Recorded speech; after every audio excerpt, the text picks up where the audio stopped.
ఈ అడవి దున్నలు కూడా మంచి ప్రాముఖ్యత అనేది ఉన్నదండి. ఎందుకంటే ఫుడ్ చైన్, ఫుడ్ వెబ్ దాన్ని మనం కంట్రోల్‌లో ఉంచడానికి ఈ అడవి దున్నలు అనేటటువంటివి మనకి ఉపయోగపడతాయన్నమాట. సో, యాక్చువల్‌గా అయితే ఇవి కూడా మనకి అంతరించిపోతున్నాయి. సో, ఇదేంటంటే మన నల్లమల, వెలుగోడు ఆ రేంజ్‌లో ఇది తిరుగుతుందనమాట. యాక్చువల్‌గా అంతమైపోయాయి. కానీ 2024లో నుంచి తిరుగుతుందనమాట. సో, దాంట్లో భాగంగా ఒక 50ని తీస్తే బావుంటది. ఎందుకంటే ఇవి గుంపుగా జీవిస్తాయన్నమాట ఈ అడవి దొన్నలు. దాదాపు ఇవి 800-900 కేజీల దాకా ఉంటాయండి ఇవి. ఓకేనా? ఇవి బరువు. సో, మనం ఏం చేస్తామంటే నంద్యాల డివిజను ఓకేనా? నంద్యాల డివిజన్ వారు అందరూ గూడా ఫారెస్ట్ ఆఫీసర్లు, పర్యావరణ ఆఫీసర్లు వీళ్ళందరూ గూడా ఒక ఏమంటాము అన్వేషణ లేదా అధ్యయనం చేయడానికి మధ్యప్రదేశ్ వెళ్తున్నామన్నమాట. సో, అక్కడ ఈ జీవరాశి అనేది జీవిస్తుంది. ఎటువంటి వాతావరణ పరిస్థితులు కల్పిస్తే మన ఆంధ్రప్రదేశ్‌లో కూడా ఇవి సర్వైవ్ అవుతాయి అనేది మనకి అక్కడ డిస్కషన్ చేసుకొని ఓకేనా, అక్కడి నుంచి తరలిస్తున్నారనమాట విడతల వారీగా. ఒక 50, 50, 50 3 50లుగా. సో, అది ఇక్కడ చెప్తున్నారనమాట. సో, అలాగే మనకి ఇంకొకటి వచ్చేసరికి మనకు తెలుసు ఎన్క్లోజర్ పనులు కూడా చేస్తున్నారండి. సో, మనకి 25 హెక్టార్లు చేస్తున్నారు. అంటే టోటల్గా దీన్ని సంరక్షణలోకి తీసుకెళ్తున్నారనమాట. నల్లమల్ల గుండ్ల బ్రహ్మేశ్వర అభయారణ్యం ఓకేనా, ఇంపార్టెంట్ అనమాట. ఇంతకుముందు చాలా ఉండేవండి ఇక్కడ. 1870లో అయితే ఏనుగులు కానీ, ఆసియా చిరుతలు కానీ, అడవి దొన్నలు కానీ ఉండేవి. క్రమేపీ అవి మనం చేసేటటువంటి కార్యకలాపాల వల్ల ఏమయ్యాయి, అంతరించిపోయాయి అన్నమాట. ఓకేనా. సో ఇవి 5-20 గుంపులుగా ఇవి తిరుగుతాయి అన్నమాట. సింహాలను సైతం కూడా ఇవి ఎదిరించగలవండి. ఎందుకంటే వీటికి బలమైన కాళ్ళు, గిట్టలు అయితేనేమి, కొమ్ములు బలమైతేనేమి, వెనక నుంచి తోక అయితేనేమి ఇవి చాలా బలంగా ఉంటాయన్నమాట. అలాగే కొంచెం కొంచెం చూస్తే మనకి గోదావరి ప్రాంతంలో కూడా కనిపిస్తాయండి ఇవి ఓకేనా. సో వీటి యొక్క జీవాన్ని పెంచడానికి అధికారులు అయితే కృషి చేస్తున్నారు. త్వరలో మనకు రావడానికి అవకాశం ఉందన్నమాట. సో రీసెంట్గా ఏంటంటే జాతీయ అధ్యయనం అయితే చేశారండి, గ్రామ సభలపైన పరిస్థితి ఏంది అనేసి ఓకేనా. ప్రజల్లో అయితే నిరుత్సాహం ఎక్కువగా ఉందండి. గ్రామ సభలపై యువత అనాసక్తి, ఎవ్వరు కూడా వెళ్ళట్లేదండి యువత గ్రామ సభకి ఓకేనా. సో ఇక్కడ మెయిన్గా మనకేంటంటే గ్రామ సభకి వచ్చిన ప్రధాన అంశాలు ఏంటంటే నీరు, ఆరోగ్యము, పారిశుద్ధ్యం ఇటువంటి అంశాల మీద అయితే చర్చ అయితే జరుగుతుంది. మహిళలు ఎక్కువగా పాల్గొంటున్నారు, అలాగే వృద్ధులు ఓకేనా. సో వీళ్ళు పాల్గొంటున్నారు కానీ యువత అయితే పాల్గొవట్లేదు అని జాతీయ అధ్యయన నివేదిక అయితే ఇచ్చిందండి ఓకేనా. సో ఎందుకు పాల్గొవట్లేదంటే సమయాలు కూడా కరెక్ట్గా లేవన్నమాట. ఇక ఒక్కొక్కసారి ఒక్కొక్కలా సమయాన్ని నిర్దేశిస్తున్నారు. అందువల్ల ఇది అనేది గ్రామ సభ అనేది అంతగా మనకి ఇంపాక్ట్ అనేది చూపించట్లేదని చెప్తున్నారు. అలాగే ప్రజల్లో అవగాహన కూడా కల్పించాలి అని చెప్తున్నారు అన్నమాట వీళ్ళు. అలాగే ఒక్కొక్కరు కూడా మనం చూసుకుంటే పంచాయతీకి నెలకి 2,500 రూపాయలు అయితే ఖర్చు చేస్తున్నారన్నమాట. సో అలాగే గ్రామ సభపై గ్రామ సభలో సభ్యులు ఎవరండి, గ్రామ సభలో సభ్యులు ఎవరు? ఫస్ట్ పాయింట్ చూసుకుంటే ఆ గ్రామంలో ఓటర్లు అందరూ కూడా మనకు గ్రామ సభలో సభ్యులుగా ఉంటారనమాట. సో అది మనకి ఇంపార్టెంట్. సో ఆ భాగంలో చూసుకోవాలి ఈ ఆర్టికల్. సో నెక్స్ట్ వచ్చేసరికి ఏంటంటే తొలి ప్రైవేట్ ర్యాకెట్ అయితే సిద్ధమవుతుందని మనకి. సో శ్రీహరికోటలో ఏర్పాటు చేస్తున్నారు ఈ ర్యాకెట్ని. ప్రయోగాలు అయితే చేస్తున్నారు అనమాట. లాంచ్ ప్యాడ్ని ఇక్కడ సెట్ చేసి చూస్తున్నాం వర్కింగ్ అవుతుందా లేదా అనేది. విక్రమ్ 1 అనమాట. ఎవరంటే స్కై రూట్ ఏరోస్పేస్ వాళ్ళు అయితే మనకి వస్తున్నారనమాట. సో ఇది లాంచ్ చేస్తున్నారు. వన్స్ ఇది లాంచ్ అయిన తర్వాత చూద్దాం ఓకేనా. సో అప్పుడు ఈ యొక్క ప్రైవేట్ ఎలా చేస్తుంది, ఈ ప్రైవేట్ సంస్థలు కూడా మనకు రావడం వల్ల ఏమవుతుందంటే అకౌంటబిలిటీ పెరుగుతుంది. తద్వారా తక్కువ ధరలకే మనం విదేశీ ర్యాకెట్లు కూడా ప్రయోగం చేయవచ్చు. వీళ్ళు కూడా మన దేశానికి కంట్రిబ్యూషన్ అనేది జరుగుతుందన్నమాట జీడిపిలో. సో చూడాలి వన్స్ ఈ యొక్క ప్రయోగం అంతా సక్సెస్ అయ్యి రాకెట్స్ అనేవి బాగా లాంచ్ చేయగలిగితే ఈ ప్యాడ్స్ ద్వారా వన్స్ అగైన్ మనం ఒకసారి ఈ ఆర్టికల్స్ని డిస్కస్ చేద్దాం ఈ ప్రయోగం పూర్తయిన తర్వాత. ఓకేనండి. సో నరేంద్ర మోడీ గారు వచ్చిన తర్వాత మనకి సెమీ కండక్టర్లో అయితే విప్లవాత్మకమైన మార్పులు అయితే తీసుకొస్తున్నారండి. సో మనకి ఇక్కడ తీసుకొస్తే ISM Indian semiconductor mission. ఓకేనా. సో 1.0లో భాగంగా దీనికి 76,000 కోట్లు అయితే కేటాయించారండి. సో ఇప్పుడు 2.0 అప్డేటెడ్ వెర్షన్ రిలీజ్ చేస్తున్నారు. ఇందులో భాగంగా 1,25,000 కోట్లు అయితే పెట్టుబడి పెడుతున్నామని చెప్తున్నారనమాట. సో ఇందులో చూసుకున్నట్లయితే మనకి ఇదేంటంటే ఫైనాన్షియల్ కమిటీ ఉంటుంది, అదైతే ఆమోదం పొందిందని చెప్తున్నారనమాట. ఆర్థిక మంత్రిత్వ శాఖ పరిధిలో ఉన్నటువంటి ఫైనాన్షియల్ విభాగం అయితే ఆమోదించినట్లు చెప్తున్నారు. వన్స్ ఇది కానీ వచ్చినట్లయితే మనకి దాదాపుగా స్వదేశంలోనే చిప్పులు అనేవి తయారవుతాయండి. ఓకేనా. తద్వారా ఏమవుతుందంటే మనకి ఎలక్ట్రానిక్స్ అండ్ కమ్యూనికేషన్ భాగంలో మనకి వృద్ధి అనేది నమోదవుతుంది. అలా చేయడం వల్ల ఇక్కడ ఏమవుతుంది, ఇక్కడే చిప్పులు తయారు చేయడం వల్ల మనకి ఇక్కడ ఏమవుతుంది, ఇక్కడే ఫ్యాబ్రికేషన్ అవుతుంది, అలాగే కాంపౌండ్ ఫ్యాబ్రికేషన్ అవుతుంది, అలాగే ప్యాకేజింగ్ కూడా అవుతుంది. అంటే ఏంటి, మనం చిప్పులు ఇక్కడ తయారు చేస్తాం, తయారు చేసినంత మాత్రాన వీటిని టెస్టింగ్ కూడా ఉండాలి కదా, ఈ పని చేస్తూనే లేవు. సో టెస్టర్స్ని కూడా ఇక్కడ మనం డెవలప్ చేస్తామన్నమాట. ఏవైతే చిప్పులు తయారు చేసామో వేపర్స్ పెడతామన్నమాట. ఒక వేఫర్ పెట్టి ఇలా మనం గ్రిడ్లుగా విభజించి ఒక్కొక్క చిప్ని ఇందులో ప్లేస్ చేస్తామన్నమాట. సో ప్లేస్ చేసి అట్ ఏ టైం ఈ చిప్పులన్నీ ఒకేసారి మనం టెస్ట్ చేస్తాం. దానికి టెస్టర్స్ ఉండాలి. సో అవి కూడా ఇక్కడే చేస్తామన్నమాట. వన్స్ టెస్టింగ్ కూడా అయిపోయిన తర్వాత మనకి ఏంటంటే ఇవన్నిటిని అసెంబ్లింగ్ చేసి మనకి విదేశీ మార్కెట్లో అమ్ముతామన్నమాట. సో అన్ని యూనిట్లు ఒకే దగ్గర ఉంచి ప్రాసెస్ అనేది చేస్తున్నారు. ఇది మంచి గుడ్ సైన్ అని చెప్పొచ్చు అనమాట. దాదాపుగా మనకి ఏంటంటే ఒక 24 ప్రాజెక్ట్స్ అయితే మద్దతు లభిస్తుంది గవర్నమెంట్ నుంచి అంటున్నారు. ఇంకా కొత్తవి అయితే వస్తున్నాయి. సిజిసిమి ఇది కూడా జూలైలో ప్రారంభం అవుతుంది అనమాట. జూలై మంత్లో కొత్త యూనికార్న్లు అయితే వస్తున్నాయండి. ఓకేనా. చాలా కంపెనీలు అయితే వస్తున్నాయి, టాప్అప్ కంపెనీస్. సో మనం చూడాలి. సో యూనికార్న్ కంపెనీలు కూడా అవి మారుతున్నాయి. సో తక్కువ సమయంలోనే మనకి చాలా కోట్లు అయితే సంపాదిస్తున్నాయి అన్నమాట. సో ఆ భాగంగా మనం ఇది చూసుకోవచ్చు. మనకి ఇక్కడ ఏంటంటే మనకి ఏపీలో ఏంటంటే ఇసుక అయితే ఫ్రీగా ఇస్తున్నారు కదా. సో మనకి అక్రమ ఇసుకని మనకి అడ్డుకట్ట వేయడానికి ఏం చేస్తున్నారంటే ఇక్కడ తయారైనటువంటి ఇసుకని పై రాష్ట్రాలకు అమ్మి దాని ద్వారా కూడా డబ్బుని సృష్టించాలనేసి అనుకుంటున్నారు. సో దాదాపుగా మనం కనీసం ఒక టన్ను ఇసుకని 400కి అమ్మినా మనకి ఒక 200 కోట్లు వస్తాయి అనేసి ఏపీ గవర్నమెంట్ అనుకుంటుంది. సో దాని గురించి ఏంటంటే మనకి హైదరాబాద్కి, చెన్నైకి, బెంగళూరుకి మనం విక్రయాలు జరిపితే బాగుంటుంది. తద్వారా మనకి ఆర్థికంగా మనం లాభపడతామని ఆలోచిస్తుంది అనమాట. సో ఎక్కడెక్కడికి ఎలా పంపిస్తారు, ఫర్ ఎగ్జాంపుల్ మనం ఇక్కడ చూసుకుంటే మనకి కృష్ణా నది ఉంది, అలాగే తూర్పుగోదావరిలో గోదావరి నది ఉంది. సో వీటి నుంచి మనం ఏం చేస్తాం, ఇక్కడ ఈ జిల్లాల్లో తీసి తీసుకుని హైదరాబాద్కి పంపిస్తాం. ఓకేనా. సో అలాగే మనకి ఇదే మన మ్యాప్ అనుకుంటే సో ఇక్కడ మనకి నెల్లూరు ఉంటుంది. సో ఈ నెల్లూరులో ఏం చేస్తాం, ఇక్కడ పెన్నా నదిలో ఇసుకను తీసి మనం ఏం చేస్తాం, ఇక్కడ పక్కన ఉండేటటువంటి తమిళనాడుకి పంపిస్తామన్నమాట. సో అదేవిధంగా ఇంకేం చేస్తాం, పెన్నా నది ఉంది. ఓకేనా. కడపలో మనకి పెన్నా నది, ఆ పెన్నా నదిలో ఉపనదులు కూడా ఉన్నాయి. సో దానికి సంబంధించిన అన్నిట్లో కూడా తీసుకెళ్ళి మనం ఏం చేస్తాం, బెంగళూరుకు అమ్ముతాం. ఇలా 3 రాష్ట్రాల నుంచి వచ్చేటటువంటి ఇసుకని అన్ని 3 జిల్లాల నుంచి వచ్చేటటువంటి ఇసుకని అన్ని రాష్ట్రాలకి, పొరుగున ఉన్న రాష్ట్రాలకి అమ్మి లాభం అయితే పొందాలని చూస్తున్నారు. అయితే దీనికి ప్రణాళిక ఉండాలి కదా.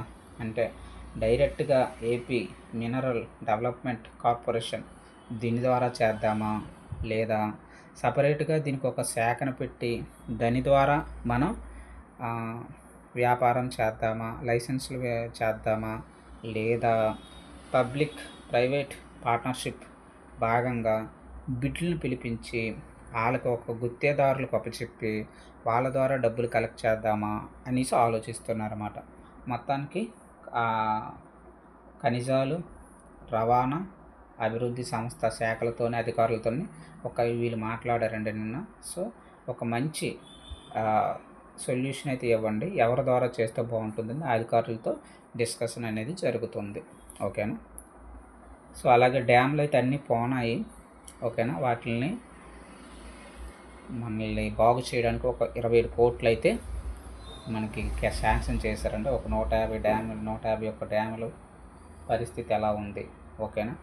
వాటి యొక్క మనుగడ ప్రశ్నార్థకంగా మారిందనమాట. అటువంటి వాటిని రీచెక్ చేయడం, డ్యాముల యొక్క కెపాసిటీ అంతా బాగా సర్వే చేసి టోటల్ అంతటికి కూడా ఒక 27 కోట్లు అయితే శాంక్షన్ అయితే చేశారండి. ఓకేనా. ఓకే. మనకి ఆంధ్రప్రదేశ్ ప్రీమియర్ లీగ్. ఓకేనా. Andhra premier league Bhimavaram bulls అనేది విజేతగా నిలిచిందండి. ఓకేనా. సో ఇది 5th ఎడిషన్ అనమాట. ఓకేనా. సో ఫైనల్లో ఎవరిపైన గెలిచారంటే వీళ్ళు వైజాగ్ లయన్స్పై అయితే గెలిచారండి. సో అది మనకి ఇక్కడ స్పోర్ట్స్ సంబంధించినటువంటిది. ఎవరు గెలిచారంటే భీమవరం బుల్స్. సో దీనికి మనకి లోకేష్ మంత్రి అనేటువంటి వారు హాజరయ్యి సో విజేతకి 35 లక్షలు, రన్నరప్కి 25 లక్షలు అయితే ఇచ్చారనమాట. ఆ సందర్భంలో ఈ ఆర్టికల్ మనకి ఇంపార్టెంట్. ఓకేనండి. సో నెక్స్ట్ 3D ప్రింటింగ్స్ అయితే ఇక్కడ చూస్తున్నారు. ఎవరంటే సెంట్రల్ మినిస్టర్ విద్యాశాఖ మంత్రి, అలాగే స్టేట్ మినిస్టర్ విద్యాశాఖ మంత్రి. ఓకేనండి. ఇద్దరు మంత్రులను, ఈయన ధర్మేంద్ర ప్రధాన్, ఈయన మనకు తెలుసు లోకేష్. ఇందులో ఈయన ఎందుకు వచ్చారంటే సెంట్రల్లో ఒక స్కీమ్ ఉందన్నమాట. ఓకేనండి. పిఎం శ్రీ. ఓకేనా. PM Shri prime ministers schools for rising India. అది పిఎం శ్రీ పథకం అనమాట. So PM Shri. So prime minister schools.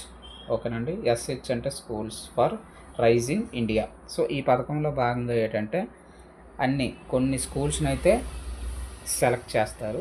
So అందులోనే బాగా హైలీ స్కిల్స్ అనేవి నేర్పిస్తారనమాట. డిజిటల్ క్లాస్ రూమ్లు అయితేనేమి, డిజిటల్ బోర్డ్స్ అయితేనేమి, అలాగే 3D ప్రింటింగ్స్, అలాగే అటల్ టింకరింగ్ ల్యాబ్స్, అలాగే స్టెమ్. సో అలాగే విద్యార్థులకి, అలాగే మనకి ఉపాధ్యాయులకి ఇద్దరికి కూడా సృజనాత్మకత, అలాగే భావ వ్యక్తీకరణ పెంపొందించడంలో భాగంగా ఈ పథకం అనేది ఉపయోగపడుతుంది అనమాట. ఓకేనండి. సో ఇందులో భాగంగానే ఏంటంటే మనకి ఎక్కడ విజయనగరంలో సందర్శించారనమాట. అదే ఇక్కడ చెప్తున్నారనమాట. మనకి ఇక్కడ చదవాల్సింది ఏంటంటే ఈ ఆర్టికల్ చదవడం కాదండి. సో మెయిన్ భాగం ఏంటి, దేని గురించి, దాని వెనకున్న బ్యాక్గ్రౌండ్ ఏంటి, అది చదవాలి. ఇక్కడ లోకేష్ వచ్చారు, ఈయన వచ్చారు, ఇది లాంచ్ చేశారు, ఇది మనకు ఇంపార్టెంట్ కాదు. ఏ పథకం లాంచ్ చేశారు, దేనిలో భాగంగా ఇది ఉంది, ఎక్కడికి వచ్చారు, అంతే. ఇంక ఇదే తక్కినవేవి మనకి అవసరం అన్నమాట. ఓకేనండి. సో ఛానల్ని అయితే సబ్స్క్రైబ్ చేసుకోండి. ఓకేనా. మంచి కంటెంట్ ఇవ్వడానికి అయితే ట్రై చేస్తానండి. ఈరోజు ఆర్టికల్స్ అయితే ఎక్కువ ఉన్నాయి. ఓకేనా. సో మన భారతదేశంలో ఒక సర్వే అయితే వచ్చిందండి. ఓకేనా. సో ఆ సర్వేలో భాగంగా మనకి ఆంధ్రప్రదేశ్లో ఎక్కువ ఖనిజ నిల్వలు అయితే ఉన్నాయి అనేసి ఆల్రెడీ మనం చూసాం గత సెషన్స్లో.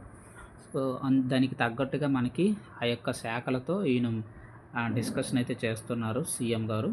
సో మనకి జిఐఎస్. ఓకేనా. జాగ్రాఫికల్ మనకి ఇన్ఫర్మేషన్ సిస్టమ్ ఉపయోగించి ఉపగ్రహత ఆధారిత చిత్రాలను ఆ సిస్టమ్ను ఉపయోగించి మనకి కరెక్ట్గా ట్రాకింగ్ చేసి అసలైన ఇన్ఫర్మేషన్ ఇవ్వండి అని చెప్తున్నారనమాట. ఓకేనా. రేర్ ఎర్త్ మెటల్స్ కూడా మన దగ్గర ఉన్నాయి. సో అవి మనకి ఇంపార్టెంట్. వాటిని ఉత్పత్తి చేసి మనం సొమ్ము అనేది ఇంపార్టెంట్ అని చెప్తున్నారు. ఓకేనా. కిందటి సంవత్సరం అయితే 2025లో మోంతా తుఫాన్ అనేది వచ్చిందండి. సో అందులో భాగంగా మనకి నష్టపరిహారం కింద 285 కోట్లు అయితే రిలీజ్ చేస్తున్నామని చెప్తున్నారనమాట. సో ఇది ఈ ఆర్టికల్. సో 100 కోట్లు అయితే అవకాశం ఉందండి, పరిశ్రమలకి రుణం తీసుకోవచ్చు. ఓకేనా అని చెప్తున్నారనమాట. ఏ స్కీమ్ కింద, స్కీమ్ అనేది మనకి ఇంపార్టెంట్. ఓకేనా. కేంద్రమైనటువంటి స్కీమ్ అయితే ఉపయోగించింది అనమాట. ECNGS. ఓకేనా, ఈ స్కీమ్ అనేది ఇంపార్టెంట్ అండి. ఎమర్జెన్సీ క్రెడిట్ లైన్, ఓకేనా, గ్యారంటీ స్కీమ్. సో దీనివల్ల మనకి ఏమవుతుందంటే బ్యాంకులు కానీ ఆర్థిక సంస్థలు కానీ రుణాలు తీసుకోవచ్చు అనమాట. ప్రభుత్వం అనేది గ్యారంటీ ఇస్తుందని చెప్పారనమాట. సూక్ష్మ చిన్న మధ్య తరహా పరిశ్రమలు, ఓకేనా, 90% దాకా రుణం అయితే తీసుకోవచ్చు అని చెప్తున్నారనమాట. సో అందులో భాగంగానే 2027 మార్చిలోగా రుణం అనేది మంజూరు అవుతుందన్నమాట. దాదాపు 100 కోట్లు అయితే అదనపు రుణం అనేది పరిశ్రమలకు ఇస్తున్నామని చెప్తున్నారు ఈ స్కీమ్ కింద. అది మనం చూసుకోవాలి. ఓకేనండి. సో అది అసలైంది. ఇక్కడ ఇంకొక 2 ఆర్టికల్స్ అయితే మనకు ఉన్నాయండి. ఓకేనా. సీసెల్స్ అయితే రీసెంట్గా మోదీ గారి పర్యటన అయితే అయింది కదా, అందులో భాగంగా ఒక్కొక్కరికి ఒక్కొక్క కానుకలు అయితే ఇచ్చారనమాట. ఆ దేశ ప్రధానికి అయితేనేమి, ఓకేనా, ఆ దేశ స్పీకర్కి అయితేనేమి, అలాగే ఆ దేశ అందరికీ అనమాట, అందరికీ ఇచ్చారు. ఒక్కొక్కరికి ఒక్కొక్కటి ఇచ్చారనమాట ఇక్కడ. అది మనం ఇక్కడ చూసుకోవాలి. సో ఒకసారి చూసుకుంటే అధ్యక్షుడికి ఏది ఇచ్చారంటే ఇత్తడి తాబేలుని ఇచ్చారు. ఓకేనా. ఇత్తడికి ప్రసిద్ధి ఏది మనకి? మురాదాబాద్లో ఉత్తరప్రదేశ్ అనమాట. ఓకేనా. ఆ దేశ ప్రథమ మహిళకి హార్మోనికి ఏమి ఇచ్చారంటే మనకి పట్టు సాల్వ ఇచ్చారనమాట, మహేశ్వరి పట్టు సాల్వ. ఓకేనా. ఇది ఎక్కడ? మధ్యప్రదేశ్లో బాగా ఇది ప్రసిద్ధి. అలాగే మనకి కర్ణాటకలో ఏది ప్రసిద్ధి మనకి? బేదర్. ఓకేనా. అదేంటి? బిద్రివేర్ అనమాట, బిద్రివేర్ పెట్టెలు. సో ఇవి ఎవరికి ఇచ్చారంటే మనకి ఉపాధ్యక్షుడికి ఇచ్చారనమాట, సెబాస్టియన్ పిల్లే. ఓకేనా. సెబాస్టియన్ పిల్లెకి ఏమి ఇచ్చారు? సిక్కింలో తయారైన ఒక ఆర్కిడ్ కళ చిత్రం ఇచ్చారనమాట. ఇలా అందరికీ ఒక్కొక్కటి ఇచ్చారనమాట. అలాగే స్పీకర్కి కూడా అజ్రలా ఎర్నిస్తాకు తోట ఎంబ్రాయిడరీ సాల్వ ఇచ్చారనమాట. ఇది యాక్చువల్గా ఏంటి? తమిళనాడులో నీలగిరి కొండల్లో తోడా తెగ, ఓకేనా, దీన్ని తయారు చేస్తారనమాట. సో పైన చూసుకుంటే మనకి చూడండి, ఇది వాళ్ళ ప్రధానికి ఇచ్చారు తాబేలు, ఇత్తడి తాబేలు, అలాగే సాలువాలు, అలాగే ఇవన్నీ టెంపుల్తో కూడినటువంటివి, ఇవన్నీ ఒక్కొక్కరికి ఇచ్చారని చెప్తున్నారనమాట. సో ఇది మనకి ఇంపార్టెంట్ అండి, మనకి రక్షణ, ఓకేనా, డిఫెన్స్లో భాగంగా ఈ ఆర్టికల్ అనేది మనకి ఇంపార్టెంట్ అనమాట. సో సైన్యాధిపతి కొత్తగా వచ్చారు, ధీరజ్. ఓకేనా. సైన్యాధిపతిగా జనరల్ ధీరజ్ సేఠ్ మంగళవారం నుంచి ఈయన అనమాట. ఓకేనా. దాదాపు ఈయన 40 ఏళ్ళకు పైగా ఎక్స్పీరియన్స్ ఉందండి. 31వ చీఫ్ ఈయన. ఓకేనా. అయితే ఈయన ఎవరి స్థానంలో వచ్చారు? ఉపేంద్ర ద్వివేది స్థానంలో వచ్చారనమాట. ఓకేనా. అయితే ఈయన ఎట్ ఏ టైం టూ కమాండింగ్స్ చేశారనమాట. సౌత్లో చేశారు, సౌత్ వెస్టర్న్ కమాండ్గా కూడా చేశారనమాట. ఇది అరుదైన ఘనత అనమాట ఈయన చేసేటటువంటిది. అలాగే ఈయన ఎన్డీఏలో కూడా ఎన్డీఏ నేషనల్ డిఫెన్స్ అకాడమీలో కూడా ఈయన విద్యార్థి అనమాట, చదువుకున్నారు అక్కడే. సో మొత్తానికి 1986లో ఈయన చేరారు. అప్పటి నుంచి ఈయన సేవలు అనేది అందిస్తున్నారన్నమాట. ఓకేనా. వాయుసేనకు మనం చూసాము మార్షల్ అశ్రుత్ దీక్షిత్. ఓకేనా. ఐబీ డైరెక్టర్గా మహేష్ దీక్షిత్ అయితే ఇంటెలిజెంట్ డైరెక్టర్గా ఈయనైతే బాధ్యతలు అయితే స్వీకరిస్తున్నారండి. అలాగే ఎస్పీజీ స్పెషల్ ప్రొటెక్షన్ గ్రూపు, ఓకేనా, అమిత్ కుమార్. ఇది స్పెషల్ ప్రొటెక్షన్ అంటే మనకి మోదీ గారికి సెక్రటరీ అనమాట. సెక్యూరిటీ పరంగా ఈ గ్రూప్ చూసుకుంటుంది. ఓకేనండి. సో లాస్ట్ ఆర్టికల్ అండి ఇది. సో ఛానల్ని అయితే సబ్స్క్రైబ్ చేసుకోండి. ఓకేనా. ఈరోజు ఆర్టికల్స్ చాలా ఎక్కువ ఉన్నాయండి. ఓకేనా. సో ఇక్కడ చూసుకుంటే దీని యొక్క సారాంశం ఏంటంటే రీసెంట్గా ఏమైందంటే ఇక్కడ మనకి ఒకటైతే ఉంది, దాని పేరు ఏంటంటే మనకి షిఫ్ట్ అనమాట. ఓకేనా. ఇది అమెరికా వాళ్ళు ఏం చేశారంటే అంతరిక్షంలో ప్రయోగించినటువంటిది ఒక శాటిలైట్, ఈ షిఫ్ట్ యొక్క ఉపయోగం ఏంటంటే మనకి 2004లో దీన్ని ప్రవేశపెట్టారండి కక్షలోనికి. భూమి నుంచి దాదాపుగా లోవర్ ఎర్త్ ఆర్బిట్లో ఒక 600 కిలోమీటర్ల పైన కక్షలో దీన్ని చేర్పించారనమాట. సో దీని యొక్క టార్గెట్ ఏంటంటే మనకి అంతరిక్షంలో ఉండేటటువంటి గామా కిరణాలు, అలాగే ధూళి కణాలు, అలాగే కృష్ణబిలం వీటిల్ని అధ్యయనం చేయడానికి 2004 సంవత్సరంలో ఈ షిప్ని అనేటటువంటి ఉపగ్రహాన్ని ప్రవేశపెట్టారనమాట. అయితే దీని యొక్క లైఫ్ టైం మనకి ఏంటంటే 2 years. ఓకేనా. సో కానీ ఇది అంతకు మించి ఇంతవరకు పనిచేస్తుంది. ఓకేనా. దాదాపు 22 సంవత్సరాల నుంచి పనిచేస్తూనే ఉందన్నమాట. సో అయితే ఇప్పుడు వచ్చిన చిక్కు ఏంటంటే ఇది మనకి 600 కక్షలో ప్రవేశపెట్టాం కదా, దీని యొక్క అలా దీని శక్తిని కోల్పోతుందన్నమాట. అలాగే ఇప్పటికి 400 దాకా వచ్చేసింది అనమాట, కిందకు వచ్చేసింది. సో త్వరలో ఇది పేలిపోద్ది అనమాట. సో ఇది డేంజర్ అవుతుంది. సో దీని గురించి ఏం చేశామంటే అమెరికా వాళ్ళు దీన్ని మళ్ళీ ఆ కక్షలో ప్రవేశపెట్టడానికి, అంటే దీనికి ఒక బూస్టప్ ఇచ్చామనుకో, ఇప్పుడు ఈ 400 నుంచి 600కి వెళ్ళడానికి అవకాశం ఉంటుందన్నమాట సేమ్ కక్షలోకి.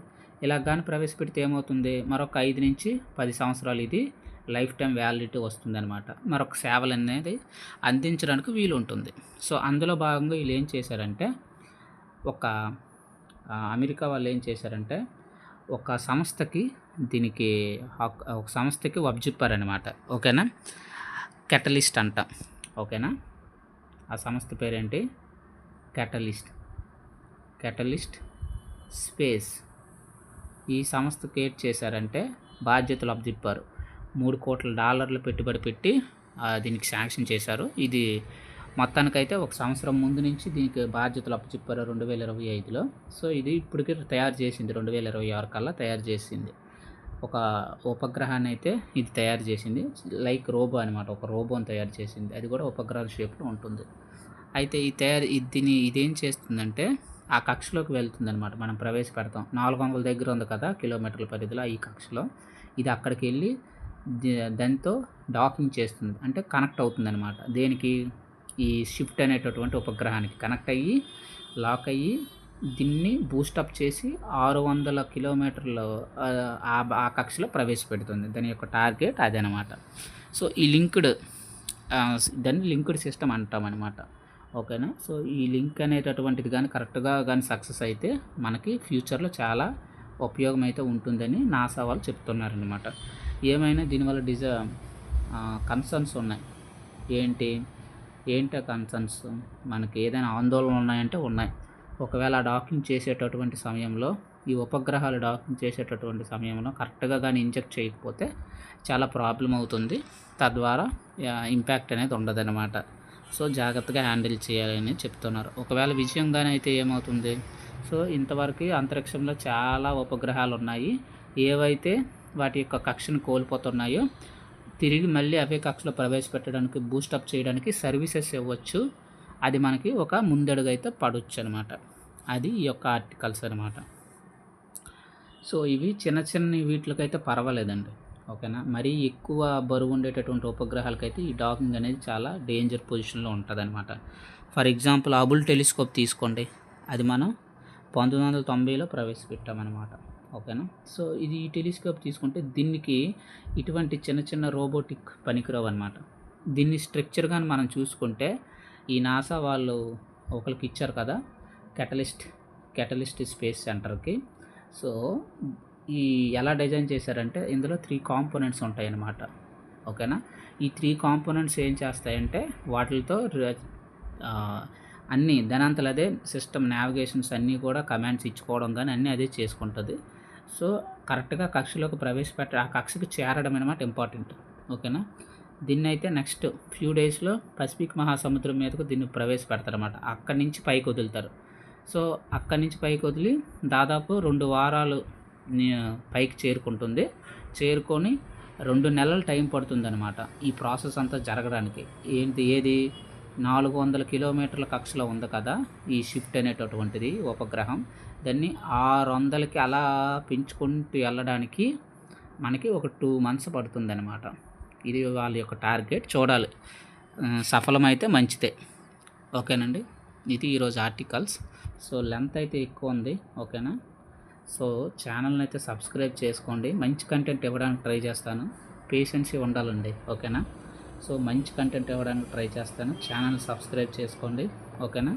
వన్స్ 500 సబ్స్క్రైబ్స్ కానీ మనం రీచ్ అయినట్లయితే ఆటోమేటిక్గా లైవ్లోకి మనం రావచ్చు. ఓకేనా. ఎటువంటి డౌట్స్ ఉన్నా 1 అవర్లో మనం సాల్వ్ చేస్తామన్నమాట. ఎటువంటి డౌట్స్ ఉన్నా అందరివి కూడా 1 అవర్లో సాల్వ్ చేస్తాం. సో ఫుల్ గైడెన్స్ ఉంటుంది మనకు. ప్రిలిమ్స్లో ఫుల్ గైడెన్స్ ఉంటుంది, క్వాలిఫై అయిన వాళ్ళకి మెయిన్స్కి కూడా ఫుల్ గైడెన్స్ అనేది ఉంటుందన్నమాట. టోటల్ మనకి 100 టార్గెట్స్ అండి. ప్రిలిమ్స్లో మార్క్స్ 100 టార్గెట్స్. అట్లీస్ట్ 80 అయినా మనం రీచ్ అవ్వాలి. మన టార్గెట్ అలా ఉండాలన్నమాట. ఓకేనండి. So thank you.